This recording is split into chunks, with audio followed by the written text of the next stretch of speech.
is you have to understand your own motives, your own why. Why am I doing this? Who am I and what am I trying to accomplish? Identity and knowing who you are is critical when you're interacting with others. Because if you're not sure about who you are and how you want to be, then it's way too easy to be pulled by the tide, to try to become what somebody else wants you to be. And that is crazy making, because everybody wants something different. And if you don't set your own course, you're going to automatically follow someone else's course. Hey, it's Rocky. Welcome to Richer Soul. Today's guest is Deb Brown Maher, who wrote the book Sell Like Jesus: 7 Characteristics of Christ for Ethical Sales. Today's show is not about sales or religion, but about the principles of living a richer life with purpose and intentionality.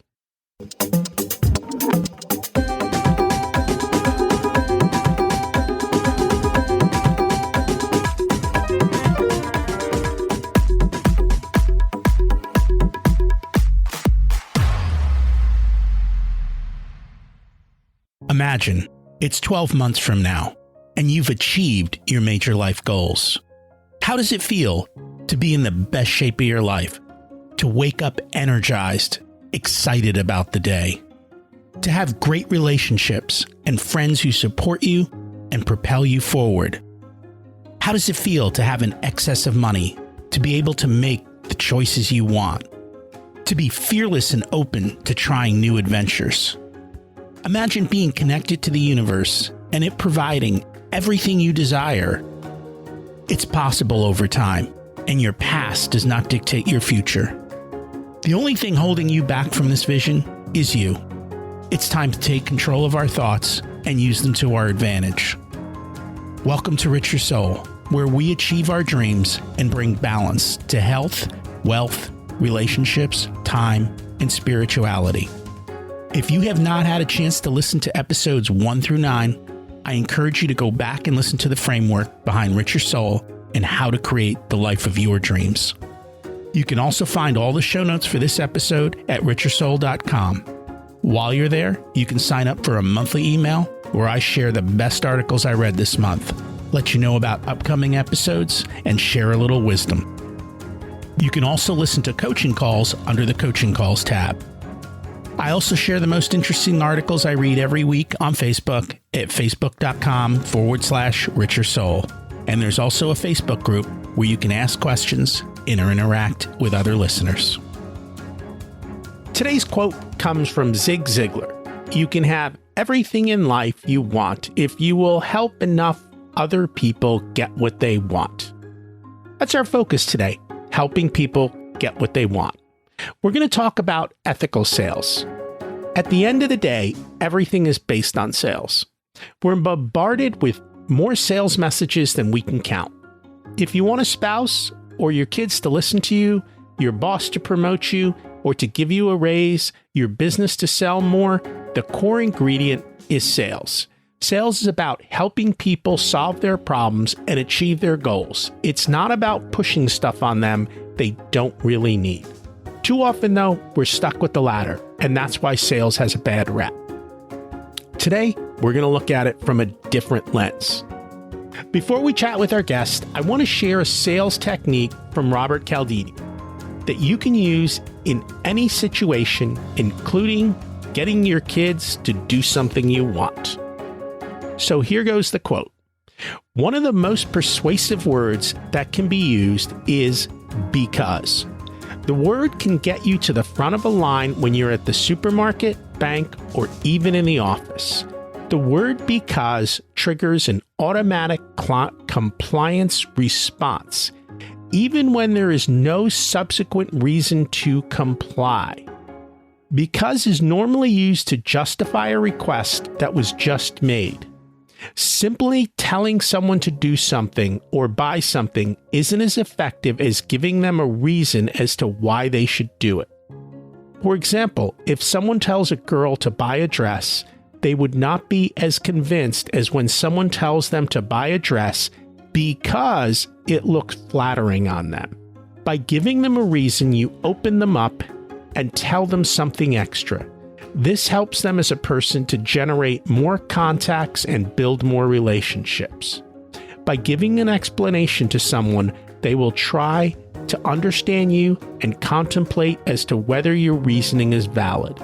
This also helps to get to know someone on a more personal level, making them more willing to do something for you. That's a powerful word, right? Because. Give it a try. See if it works. Don't forget our action step from last week was to set up an automated saving system of some sort that's appropriate for you. Have you already automated your savings? Or are you leaving your financial success to chance? Why do this? Because this one step is what allowed me to build massive wealth and will allow you to do the same. It's not that hard. Get it done, and if you already have, congrats. Now increase the amount you're saving by a small amount. Today's guest is Deb Maher, who is an accomplished business owner and fine artist. Her professional background spans over 30 years of expertise in all levels of sales, execution, training, and coaching. She has a notable sales track record both as an individual contributor and as a sales leader for various organizations. Her expertise spans multiple industries as well as every business size, from startups to mid-range and global organizations. Deb has a unique ability to help her clients quickly identify gaps in the sales process and performance, bridge those gaps with facts and knowledge, and then implement strategic actions that ensure people's ability to succeed, both in the moment and over time. She's passionate about helping people from a position of integrity. She values relationships and gladly will put aside tasks in order to attend to people in the moment. Let's meet my friend, Deb. Welcome to Richer Soul, Deb Maher. It's great to have you join us today. Thanks so much, Rocky. It's really a pleasure to be here. And I'm excited about the conversation. Me too. We always start at the beginning. What was it like when you were growing up, and how much did your family and school teach you about money? So I grew up in a very middle-class family. First 10 years of my life, only my father worked, and then my mother ended up needing to go to work because there were four of us. So we didn't have an overabundance, but we weren't lacking for anything. So I really have to say I had a very comfortable upbringing financially, if you will. What I learned about money as a child was that if you work hard, you can earn it. And I worked from the time I was 10. I actually started babysitting at 10, had a paper route at 12, and was making my own projects and selling them in the neighborhood, I think, oh my goodness, since I was maybe 8.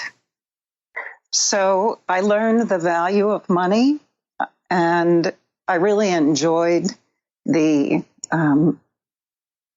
if you will, the power that I felt being able to earn my own money. So what got you started at such an early age doing that? I have always been artistic, and I was a busy child, I guess my mother would say. I needed things to do to keep me occupied.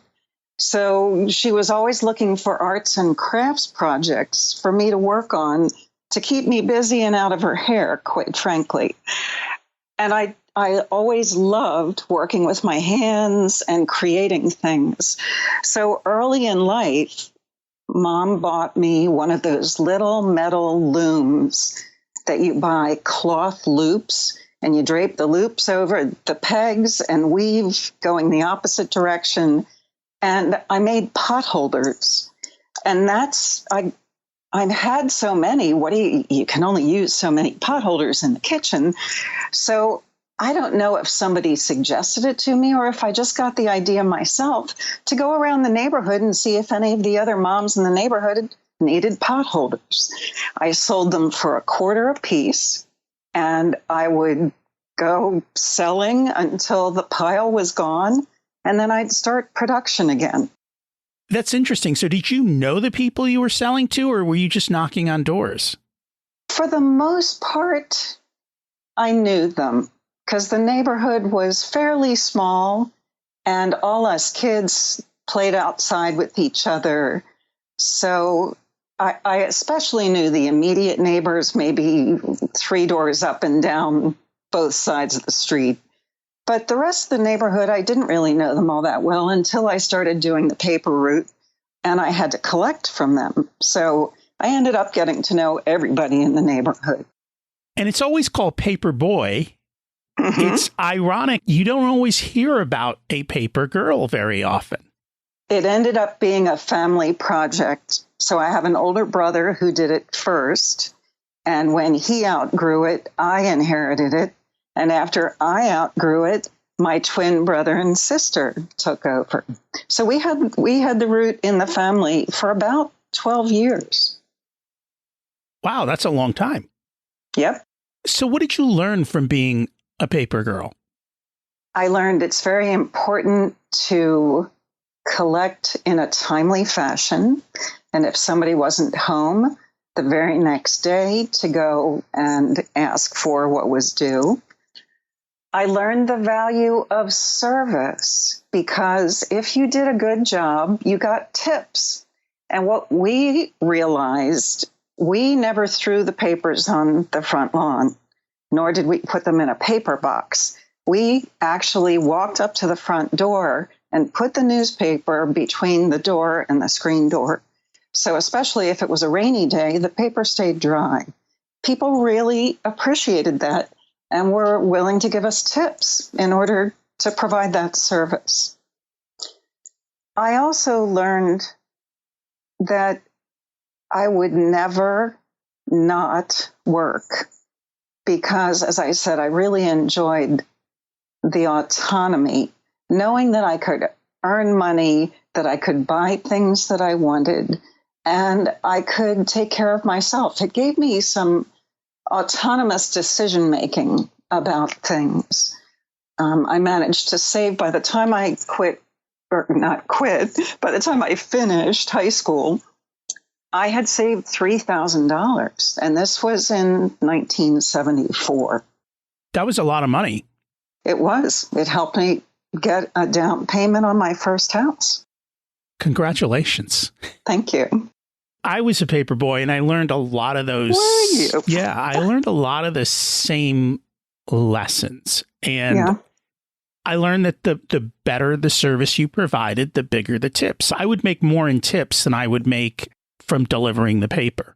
I think we did too, because it didn't pay very well. Correct. The actual paper company didn't pay you much, but if you got tips, you could really, really make a lot. And I think I was making about $50 or $60 a week. Nice. And when you're 13 years old, and again, it was a long time ago, so things didn't cost that much. That was big money. Mm-hmm.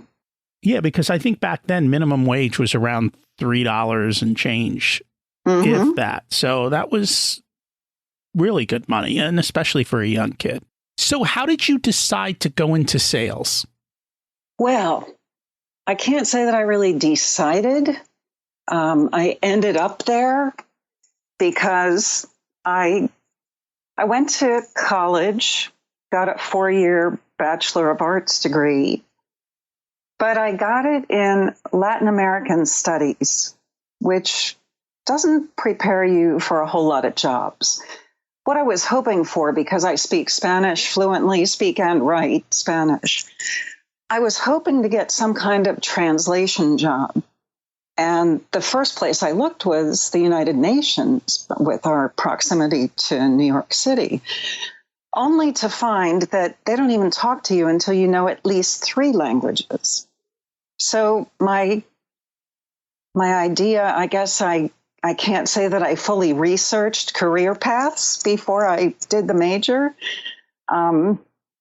Still, I'm glad I have the degree because of what I did learn and the discipline it taught me to study, and how I got a good grasp of the multidisciplinary aspect of things in the world. In other words, when I was studying Spanish, psychology, and science, I ended up seeing overlap in 3 what seemed to be very disparate subjects. There was actually a thread of connection, and I'm grateful that I learned that. However, as I said, I wasn't really prepared for any particular job. So my first job out of college, I actually ended up selling. And it was at that point that I really had to start to grapple with the negative connotation that many people have of sales, myself included. I really did not want to be perceived or labeled as one of those ugly salespeople that we've all had an experience with, if not multiple times. So you mentioned that there was a thread that ran through all those subjects. What was the thread that you saw? I knew you were going to ask me that. And I honestly can't remember. And that's fine. I mean, you make connections in life, and you have these ahas. And the reason I ask is because I've noticed now, as I look across a multitude of areas, it's always the same principles, just applied slightly differently. Mm-hmm. And so it's those same themes that constantly come up, and you go, oh, that's how it's applied in this industry or in this particular area. Yes, if you take things to the level of principles or characteristics, then there are many more commonalities that have unique application depending on where they're being manifest. And that's the one thing I think that always drove me up the wall in life is I would see these common principles and I would see people, I'm like, wait a minute, you just said X, and yet in all the parts of your life, you're not following the principles you claim. And it's always like, oh my God, why is there so much hypocrisy? And it drives me a little crazy at times. Well, I understand exactly where you're coming from, and I'm going to offer an additional perspective on that. I have discovered working with business people over these last many decades that whenever we're presented with something new, we're told to break a routine, to change the way we're doing something because of XYZ information that we've just become aware of, hot off the press, if you will. The challenge we have as human beings is we have to actually go through a translation process between this information that we've just acquired and the processes or habits that we have in place. So the habit is just that. We do it without thinking. Now we have this new information, and somehow it has to overlay what we've already been doing, but it feels so different, and I don't have a frame of reference for it yet. It's that need to translate that trips us all up because it takes conscious thought. It never happens automatically. So I can know something intellectually in my brain, but I'm not able to apply it without going through a very conscious awareness-raising application of learning so that I can be very intentional about how I do something differently in order to incorporate something new. Does that make sense? It does. It does. It does. It takes time to bring about change, and you have to work at it, and you have to keep doing it. I mean, that's just life. Right. And so I also spent my whole career in corporate in sales. And I do understand the negative connotations that are out there. I mean, most people think of it as the used car salesperson. Right. But that's not truly what great sales is about. Great sales is much more about understanding what the customer's problem is and then showing them a solution to it. And to do it in a very ethical and proper way. And I also think people don't realize that sales is in every part of life. And if you don't learn the skill, you're going to struggle in many other parts of life. For Boy Scouts, I do the sales merit badge. So I've got to convince a bunch of 13 and 14-year-old boys to say, I want to learn how to sell. And actually, the Boy Scouts is a great place to learn that because they do go out and they sell their different things to raise money for the Boy Scouts. And so it gives them that skill of being able to do that. But I ask them simple questions. How many of you want a date? Right? How many of you want your parents to buy you a certain item for Christmas? Right? How many of you want to convince your teacher to change the grade on that paper and give you a little bit better of a grade? So all of those things require one skill, sales. And so when you learn how to do that, all of a sudden it starts opening up doors. If you're going to go for a job, you've got to sell yourself. If you're in business, you've got to sell your business. I mean, that's just at the core. You've got to at least understand it. And I know a lot of people don't like to sell, and I get it. It's not for everyone. I'm an introvert. So for me, it's also difficult to be that happy, glad handling. I'm not that kind of salesperson. Whole different kind. Yeah. So you wrote the book, Sell Like Jesus. Why did you decide to write the book? Great question. About 7 years ago, I had hired a business coach because as a coach myself, I understand the value of having a coach to help me continue to grow so that I can help others continue to grow. So he said to me one day, Deb, you really ought to write a book. And I said, Bud, I have no idea what I would write about unless it would be sell like Jesus. Now, why did that come to my mind? Because I have been almost fanatical about making sure that everything I sold, every sales conversation I had, I did it with integrity, where I was presenting options to people, but letting them make the decision, never pushing someone. The old adage, oh, he was such a great salesman, he could sell ice to Eskimos. No, I don't want to sell people something they can go out and get on their own. I only wanted to make the sale if I knew that what they were buying was really what they needed and was going to help them in the long run. So I naturally, when I was faced with my first couple of sales positions, and I went through the sales training programs, which were very much geared towards the hard sell kind of approach, I didn't want to talk to people that way. I didn't want to be talked to in that way, so I didn't want to do it to other people. So I had to figure out a way that I could do what was being asked by the employer and make a living, but do it in a way that I could live with myself and look at myself in the mirror and feel good about what I was doing. Otherwise, I couldn't sustain it. So I naturally, because I am really a very devout, faith-filled Christian, I naturally looked to the example of Jesus of Nazareth to see, what did this man do? This man who changed the way time is counted. Before Christ and after Christ, the calendar changed because of the magnitude of the impact that he had.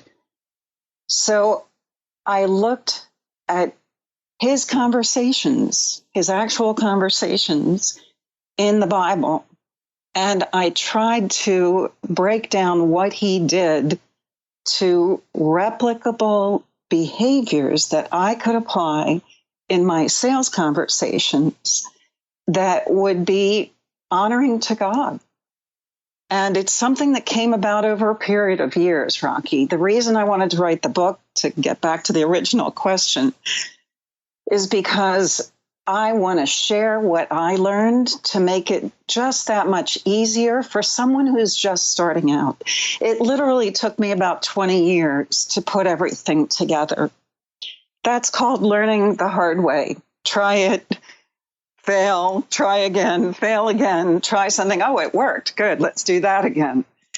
I want to share what I learned with anybody who's curious enough to read. So let's talk about some of those lessons. Okay. What's the most important lesson or takeaway that you learned through this process? First and most important principle, if you will, is you have to understand your own motives, your own why. Why am I doing this? Who am I and what am I trying to accomplish? Identity and knowing who you are is critical when you're interacting with others. Because if you're not sure about who you are and how you want to be, then it's way too easy to be pulled by the tide, to try to become what somebody else wants you to be. And that is crazy making, because everybody wants something different. And if you don't set your own course, you're going to automatically follow someone else's course. So that's really the critical starting point. Who am I? What do I want? Why am I doing what I'm doing? And what do I want to accomplish? What are my goals?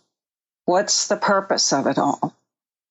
So that really is a mindset issue, not a sales technique issue. But what I've found is just about every sales training program that you'll be exposed to, if it's a good one, it starts by addressing mindset. Because if you have the right mindset, you can sustain the right behaviors. If you don't, you can do the right things for a short period of time, but when the pressure comes, you'll revert to natural instincts. And those are survival, fight or flight. And that's probably why you end up with sales reps who sometimes are extremely pushy because they're in a starving situation, so to speak. Yes. So out of curiosity, as you've met so many people and business people and coached people, how many people know that? How many people know that mindset is important? No, how many people know their why, their purpose? Very few. Very few have given it the kind of thought that it deserves, in my experience. I have found the same thing. If you ask people about what their goals are and what they want out of life, most people have no clue. Or they're following somebody else's path. Or they know what they don't want. Yes. And I have to admit, I was one of those people for a while. Well, I don't know what I really do want, but I know I don't want this. I didn't want to be a school teacher, which would have been the natural progression when you speak and write Spanish. But I knew I didn't want that. I've learned some things over the years, yeah. And this whole mindset piece really is a critical part of getting set on the course that you want to be on.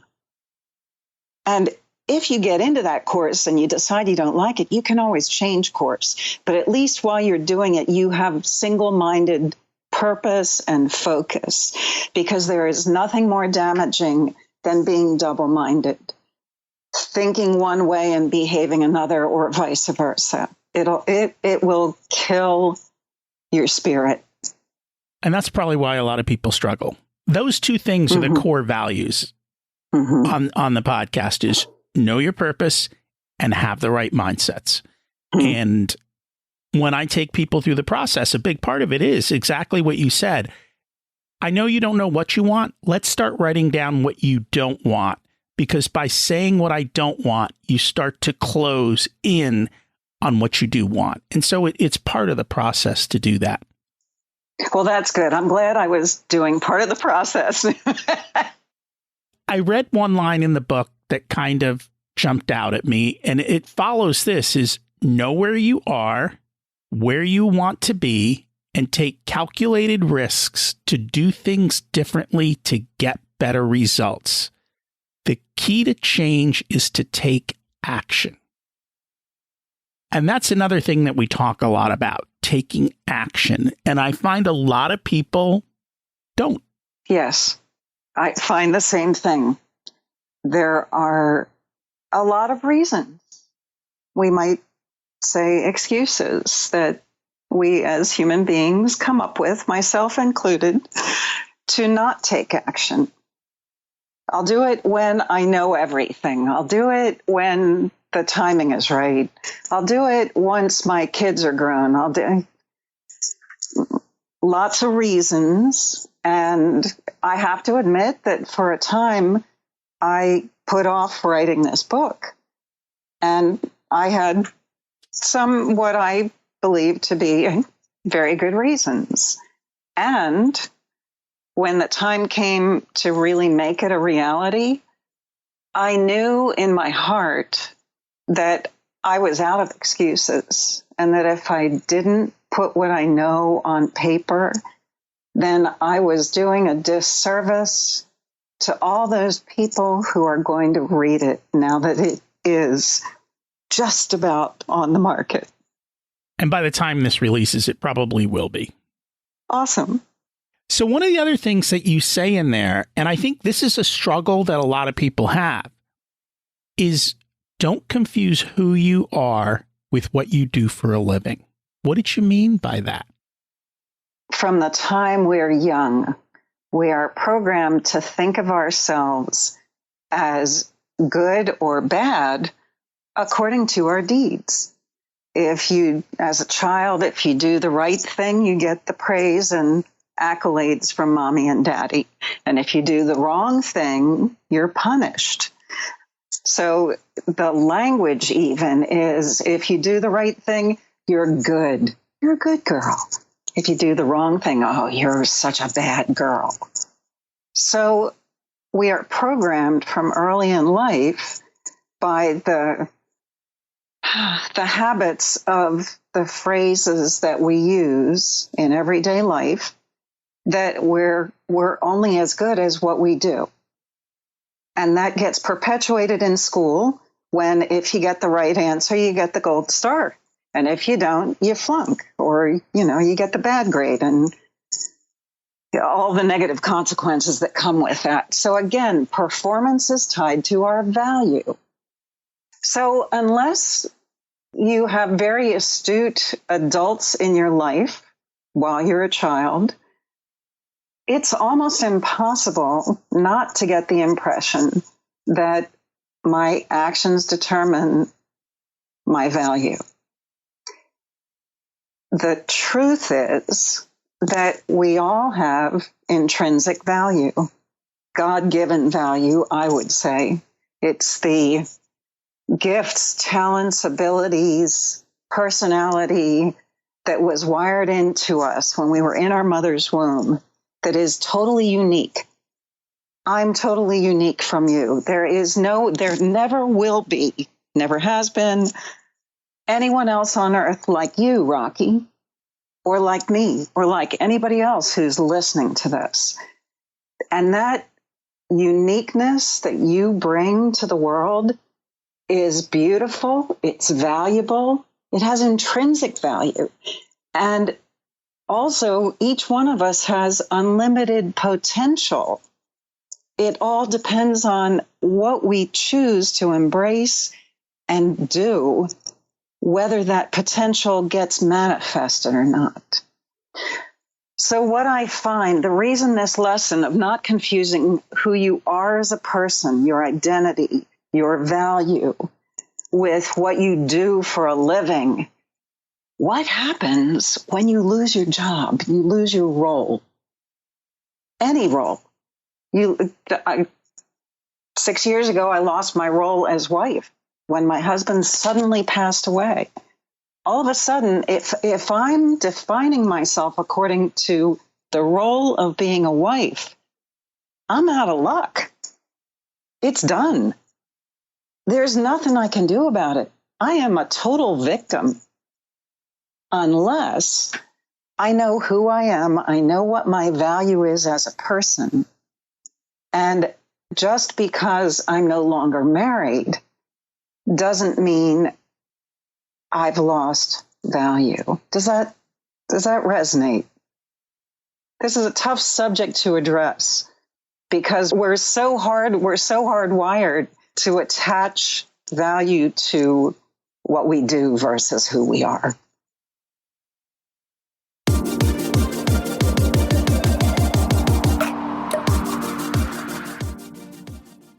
Today's episode of Richer Soul is brought to you by Profit Comes First. Most business owners focus on top-line revenue, and while that's important, the bottom line, what you take home and what's available to reinvest in the business, is what drives continued long-term success. Hundreds of thousands of companies are using Profit First in their business. You don't have to learn fancy accounting systems or how to read complicated financial statements. You just implement the system and behave much like you currently do. However, you pay yourself first. As a certified Profit First professional, I help entrepreneurs and small business owners to grow their business profitably. Through my coaching and consulting, we ensure your business is on track, and I'm making sure that you keep spending in line, increasing your profitability. Learn more at profitcomesfirst.com or click on the scheduling link in the show notes to book a no-obligation call to see how Profit First can help put more money in your pocket.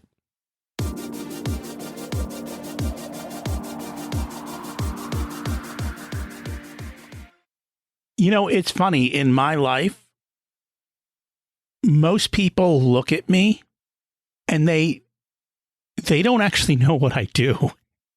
So there's a group of people over here who think I'm a soccer coach, and there's a group of people over here who think I'm a fundraiser, and there's a group of people over here who thought I was a salesperson, and there's a group of people over here who think I'm a coach and the financial side. And yeah, there's a group of people who think I'm a podcaster, and there's a group of people who know me as a father in the way I raised my kids in doing all of that, but they don't know the other parts. And so because I've kind of lived my life with that, I don't let one part define me. I'm just like, in this moment, I'm playing this role. Good way to explain it. And it is so true. We have multiple roles that we have to play every day. And we bring our identity with us to each role. The constant is the identity. The role is passing. So what I do, just raising people's awareness of this subject, is help people see, oh my goodness, you're right. I am the constant. I take me with me everywhere I go. So whether I am doing a podcast with Rocky, or I'm cooking dinner for my adopted family, or I am visiting my mother and being a mom to her because she needs that now. All those roles, I'm still me in every single one of those roles.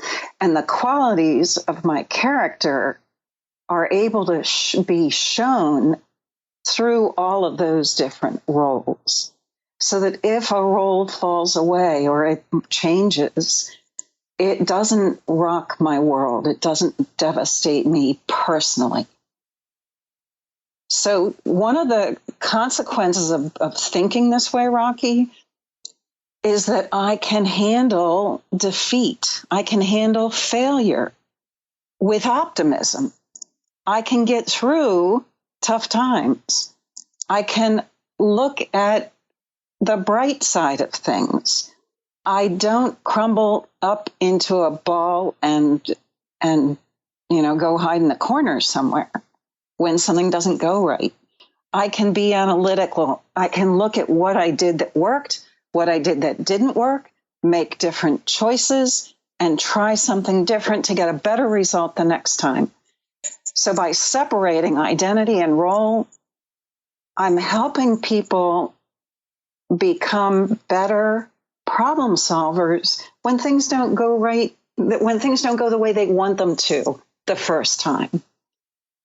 It no longer hurts them. It actually becomes the stepping stone to get to a better place. I think there's a book by John Maxwell called Failing Forward. We can only fail forward if failure doesn't devastate us. And I've heard of that book. I don't think I've read that one. I'll have to add it to my list. And I think all of this kind of goes to the next quote that I pulled out of the book, which is, seeking affirmation for who you are from others always opens the door to disappointment. Be more concerned with your character, for that gives you courage. Yes. And I think that kind of sums up that entire conversation that we had. And it's something that everyone does, right? We're always looking for someone else to affirm us instead of looking in the mirror, because that's where it really comes from. Yes, the affirmation has to first come from us. And I won't say it isn't nice to get affirmation from others as well. The problem comes when you only believe, well, and here's the problem with that. Ultimately, we don't believe the accolades of others if we don't believe it about ourselves. So once again, it starts with getting my value from my own perception first. Then I'll be able to hear the compliments of others and truly appreciate them, because I'm not depending on them to define me. They are, in fact, validating that I've come across the way I wanted to. And that's awesome. This is also out of the book. Nobody wants rejection, but yet when you look at baseball players, they constantly strike out. And the same thing happens in sales. I think it teaches us to handle a lot of no's in life, because you're going to get a lot more no's than you are going to get yeses. And I know in sales, it was always counting the no's. You know, if I get 9 no's, that means I'm probably about to get a yes. So just keep going. And that's just the attitude that it is constantly collecting no's. So it's funny. This is a book about sales, but yet you had a money quote in there. Which was, I did. Loving money is the first step towards all kinds of trouble. And you asked the question, do I control my money, or does it control me? What did you mean by that? Money is great. I love having money. Money buys neat things. Money allows us to help people.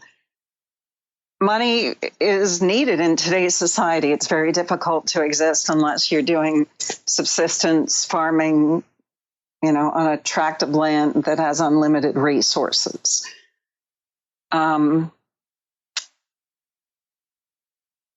If we are in control of our money, which means we make our money work for us, then we'll be able to manage it well and not get caught in some of the traps that occur when we let our money control us. So, how does money control us? We're back to mindset. If I have a scarcity mentality, or I'm afraid I won't have enough money, then I will be driven to hoard, to get as much money as I can. But no matter how much I get, it'll never be enough. Likewise, if I'm poor, if I look at my circumstances and go, I can't do anything because I don't have money, I'm now held captive by money that I don't have. Tell me if this is making sense. No, it totally is making sense. And it's a topic that we constantly talk about. And I figured at the end of the day, it is a financial show. So we don't, it's funny because we don't always talk a lot about money on the show. We talk more about money mindsets. And so it's always interesting to see how these things weave together, which is kind of where we started the conversation of how things weave together. Yes. So money and sales. How does your attitude towards money really play out in a sales call? And here's what I've seen and what I've felt, what I've had to fight personally. When you're starting a business and you have limited resources, or you've been in business a while and there are still limited resources, if you enter a sale with the attitude that you need to make the sale, that need will drive your actions. And if that's your reason for conversing with that person, that now takes top billing to solving problems. So yeah, I'll make some motions to appear that I'm solving a problem for you, but I'll push a little too hard, as you said earlier, or I'll force the timing a little too strongly and not really let the person go through their natural decision-making process because I need this sale. That's when your money is controlling you, or your lack of money is controlling you. So I teach people to have a mindset of financial independence, even when it isn't a reality. Because if I have the mindset that I don't need the sale, I'm financially independent, even though it isn't a reality, I'm going to trust that when I do the right things for the right reasons, it's going to be a reality. So why not act like it now? I'm financially independent, so I don't need this business. That frees me up to do all of the positive, effective sales behaviors that I know intellectually how to do, but would be tempted to skip if I'm coming under the pressure of needing to get the sale. And I totally understand that. I'm at the point in my life where I don't need the business. I'm doing this out of the love of helping people. I'm like, there should be more millionaires out there. There should be more business success, and people should be more successful. So I'm going to help a handful of them, but I'm very cognizant of my time. And so because of that, I'm like, unless somebody really wants to work with me, I'm out. I'm not going to drag people across the finish line. Like, you got to show up and be ready to run, and we'll run together. But otherwise, I'm out. I'm beyond all of that. Yes, I hear myself in those words. When you have coached people over the years, you get very good at recognizing who really wants to learn and grow, who's willing to do the work, and who is searching for a quick fix. And that is an important talent to have, no matter what you're selling. because there are always people, no matter what it is you sell, there are people who are looking for the quick fix. And I don't know about you, Rocky, but I've never found one that really was cracked up to what it was supposed to be. It's an illusion. Quick fix is an illusion. There's always time, effort, energy, investment. There's always a price to be paid beyond the actual dollars that exchange hands. So sometimes it's simply being willing to endure the pain to change, because anytime you change course, there are things that are going to change. And recognizing what they are, being willing to work through them so you can get to a better place is critical to that whole decision-making process.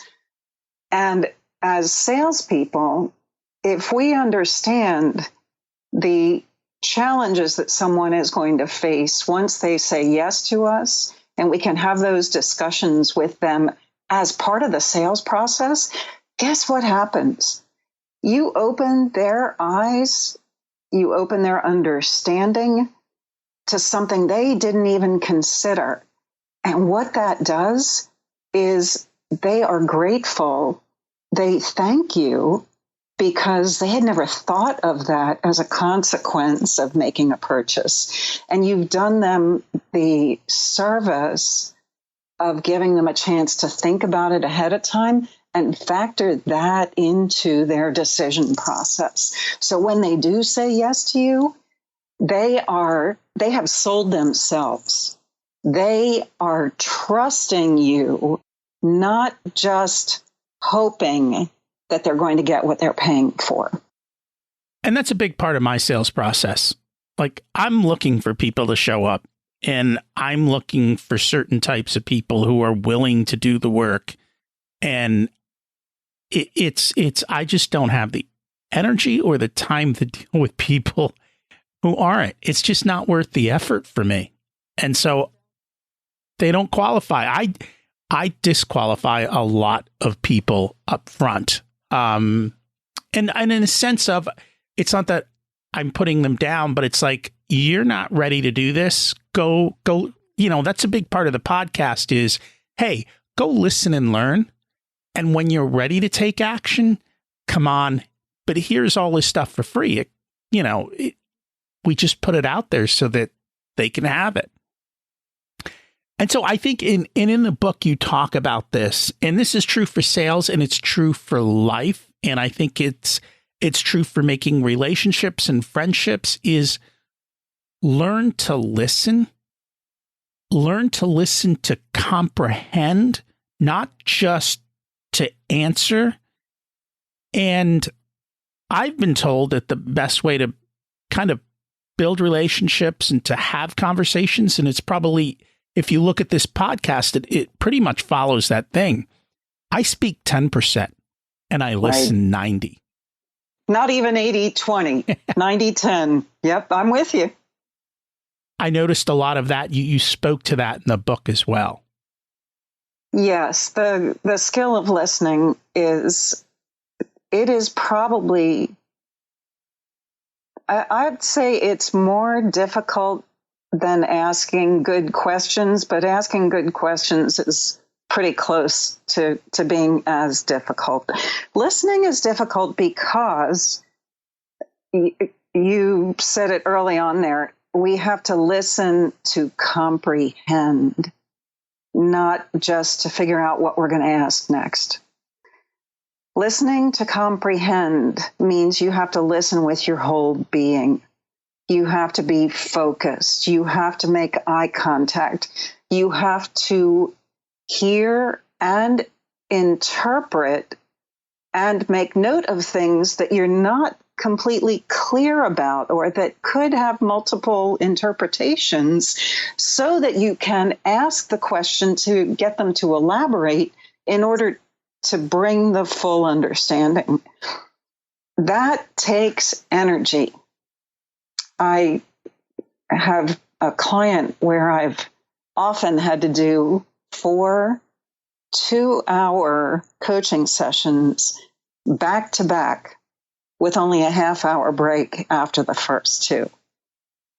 I can tell you at the end of those days, I am exhausted after sitting in a chair for 8 hours, because the mental energy that it takes to focus, to hone in, and to listen with that level of intensity is really difficult. It's a discipline. And most of us have never learned how to do it. I don't remember going to listening class in school. Do you? No, I don't. Not at all. It is the key to truly opening up the lines of communication. Some of the points that we talked about earlier, I think also came out in the book, in the sense that he let those people who didn't believe just walk away. He didn't compromise. He didn't try and convince them that his way was the right way. He just said, go. And I don't know how many people can do that, is to just walk away and say, okay, we agree to disagree, essentially, and off we go. And then the second thing that you mentioned is, so his closest followers had to give up everything for the knowledge he was going to share. I mean, he literally said, leave your families, leave your everything behind in this moment and come and follow me. Give it all up. And I'm not asking people to do that. But you have to, but you that's the highest price. That's the highest price. Yeah. But you do have to learn to let go, and you do have to make the sacrifices and figure it out. And so those were some more things that came out from the book that really kind of resonated with me. So one of the other things you talked about was to build relationships everywhere. Be trustful and empathetic. He went to everyone. He went to the tax collectors and to the sinners and to the Jews and the non-Jews. He went to everyone. So what did you mean when you talked about build relationships everywhere? Building relationships everywhere in this context is about not prejudging that someone is or isn't likely to buy from you. There's still, and I cover in the first couple of chapters, knowing who your target audience is, and therefore the approach that's going to be best to use based on your target audience. That's very important, because not everybody, as you just said, Rocky, not everybody's a customer for you. But that doesn't mean that you wouldn't meet a potential client while you're coaching soccer and one of the other parents is there, right? Absolutely. So being open to having conversations anywhere with anyone is really about not being prejudiced about where you might find a viable customer. Be open. And learn to talk to people, learn how to ask questions that get people talking about themselves and what's important to them. And you never know what's going to evolve out of the conversation. And I noticed you said, get them talking about what's important to them. It's not about you telling them what's important to them. I'm glad you noticed that. Absolutely. One of the topics that I cover in sales coaching is how to be an effective networker. And most people think that they have to bring their business cards and they have to tell everybody what they do and they have to get the word out. And that just puts people in that, oh my goodness, here comes a pushy salesperson mode. And people will walk away. They'll find a way not to talk to you when you take that approach. So I always encourage people to have 2 key questions. Write them down, memorize them. 2 questions that allow you to do what I call informal research. So if you're going to a business after hours and people from all different businesses are going to be there, first of all, who's your target audience? Do you want to talk to business owners, to salespeople, to retailers? You decide who it is you want to talk to, but then have 2 questions that are conversation starters that you can use that will get people talking about things that you want to learn or know. And then let the conversation go from there. In that way, you are being proactive and starting conversations with other people who most likely are feeling awkward and really don't know what to say, and they'll be grateful that you've engaged them. And you're asking a question that will help you learn something. Just recently, I was coaching a lawyer. Lawyers hate networking. They hate it. At least, I guess there might be 1 in 100 that is okay with it. So I was working with an employment lawyer who works with employers. So I said, okay, what are you curious to know from a business person or someone in human resources that will help you be more intelligent the next time you're trying to get a new business customer? So what's a question that's going to help you learn something that then you can use as proof that you understand that person's world? And gather that information. And that will naturally lead to conversations that can open up doors that you just have no idea and would never open up if you came over and handed somebody your business card and said, hey, I do employment law. You ever need an employment lawyer? Yeah, no, definitely not you.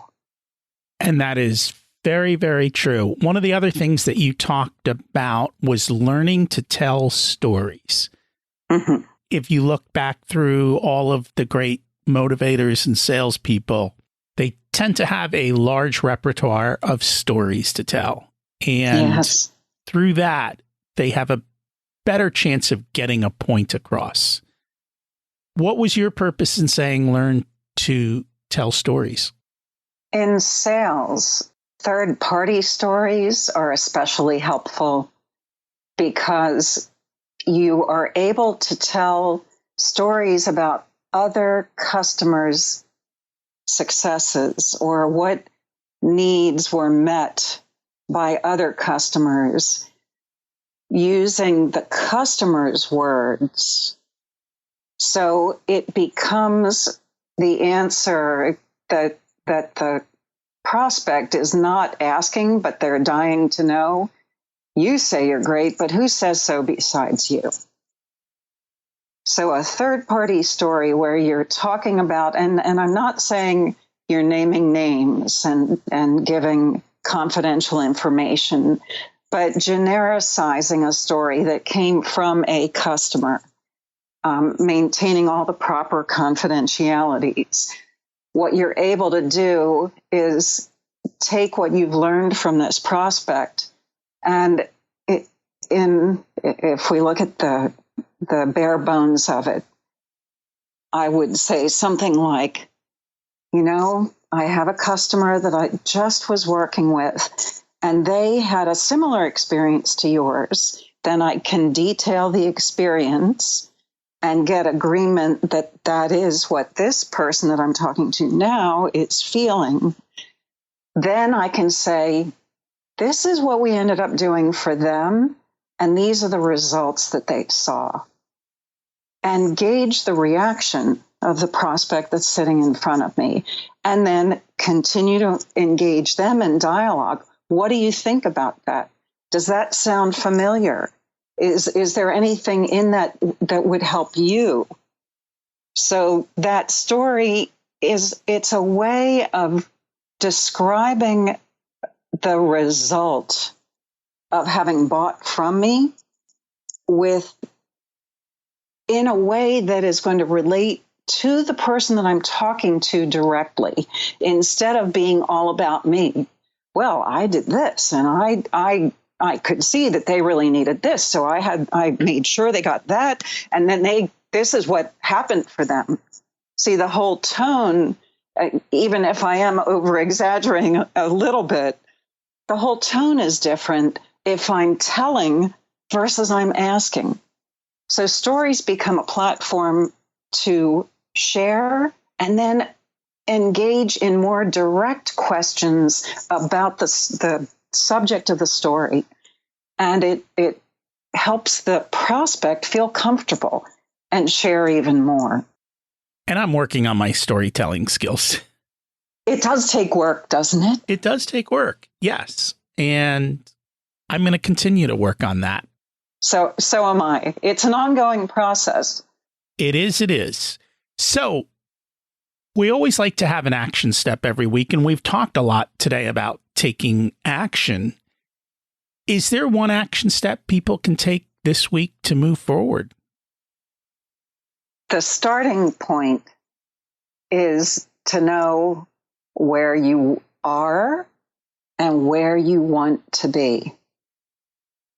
I often explain coaching because a lot of people have never had a business coach or a sales coach. And when you say coaching, people automatically think sports. And there's a fundamental difference between a sports coach and a business coach.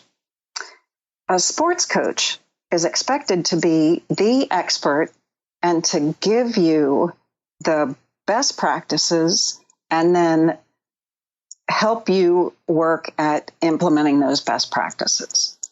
Whereas a business coach or a sales coach or a financial coach like yourself, Rocky, we do a blending of self-discovery and then filling in the gaps with knowledge or learning pieces where the person doesn't already have what they need. So I often explain coaching as simply this. If you draw a V on your paper, and on the left branch of the V, you put the letter A at the top, and on the right side, you put a B. All coaching is about helping someone get from point A to point B over this chasm that they haven't been able to figure out how to get over on their own. So a coach helps you build a bridge from point A to point B. You still have to walk that bridge. And sometimes you have to create most of the bridge yourself with the help of the professional coming alongside you, encouraging you. Many times people have already within themselves everything they need in order to take that next step. They just have never gone through the process of getting clarity about exactly where they are and exactly where they want to be. Because until you know where you want to be, any road will get you there, right? If you know where you want to be, then you can work backwards to figure out, okay, what do I already know? What do I already have? And what's missing? And then you look at the part that's missing and ask yourself, what's the best way to get that? So that's someplace everybody listening can start. Whatever it is that they're involved in, where are you today? Where do you want to be? What's the next step? It doesn't necessarily mean that where you are is a horrible place. It's just that for those of us that are lifetime learners, we're never happy staying where we are.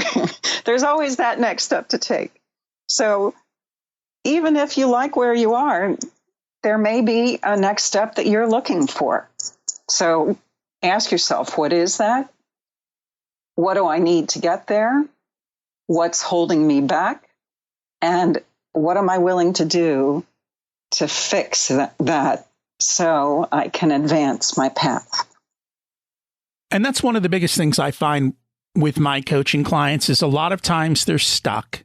They don't know what to do next. And usually within one conversation with me, I give them clarity and show them very easy next steps that they can take that literally have zero risk.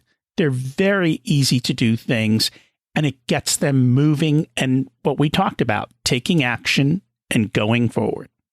Yeah, I'm also going to add that sometimes it's simply a fear that's getting in the way. You already have everything you need. There's some kind of fear, and fear comes in a multitude of forms. The two biggest ones in sales are fear of failure and fear of success. So if we can just identify the fear, and fear, the acronym, false evidence appearing real. If we can name that fear and analyze it, most of the times it goes away pretty easily. And the clarity that's needed then is there to be able to take those next steps. And that's very true. And I think a lot of people are stuck with a lot of those different issues. And when you sit down and you have a coach and you work through it all, you have the ability to achieve the dream life that you want. Yes, we have the coaching piece in common. As coaches, we don't necessarily have all the answers, but we are adept at asking people the questions that they need to ponder in order to get unstuck and get on the path to where they want to go.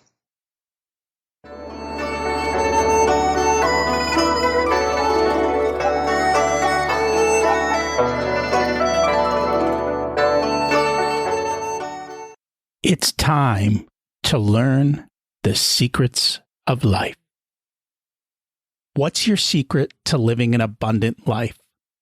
My secret is not a secret at all. I'll share it openly.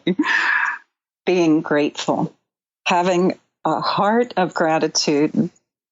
And I don't mean just saying thank you, although I do that. Living life in a way that I appreciate the good, the bad, the easy, the hard. And that's not always easy. No, it is not. But it's worth it. What did you learn later in life that you wish you would have learned sooner? I wish I had made better decisions. I wish I had been better skilled at considering all options before making decisions, because I made some pretty bad decisions over the years. And that cost me financially as well as emotionally. So I would say to people, get wise counsel. Talk to people who have already walked the path that you're thinking about walking. And if nothing else, ask them, what do you know about this that I probably don't know because I've never been through it? I wish I had asked that question in my younger years. We all have setbacks as long as you get back up and you take action and keep going. I mean, that is literally the secret. Absolutely. If you were to give an 18-year-old one specific piece of wisdom, what would it be? Oh, that's a tough one. Consider all your options. Consider them wisely. And I would add what I just said about asking people who have walked the path that you're thinking about walking, what they learned. What are the must-dos? What are the pitfalls that you need to be careful of? Because we don't have foreknowledge. When we're teenagers, and speaking for myself, when I was a teenager, I thought I knew it all. Yeah. And it got me in so much trouble. So I always I have met some really stellar young people who are much more wise at their age than I ever was. And the character trait, the characteristic that they demonstrate is they will ask adults, what do you know about this? What did you learn by doing it? Smart choice. Ask questions and learn and listen. You don't have to take the advice, but listen to the advice. Yeah. Right. Good point. You don't have to take it, but do listen, because then you have more information at hand to make your own decision. Very true. If people would like to learn more about you, find you, and connect, what's the best way for them to do that? The best way is through email. They can send me an email. Should I give the address? Yeah, give it, and I will also put it in the show notes. Okay. It is Deb, DEB, at DebBrownSales.com. So to spell it out, DebBrownSales.com. Don't forget the 2 B's. And I will put that in the show notes, and we'll put the website in the show notes too. Wonderful. And they can check those both out. Thank you so much for joining us today. Thank you, Rocky. It's been a pleasure. I love how Deb integrates her religion and her work. Do you do that? I know many times it's hard, but as you can see, it's not about her telling you to follow her beliefs. It's about her living in alignment with them. We talk about this in episode 9. Know what your spiritual beliefs are and live them throughout the actions that you take.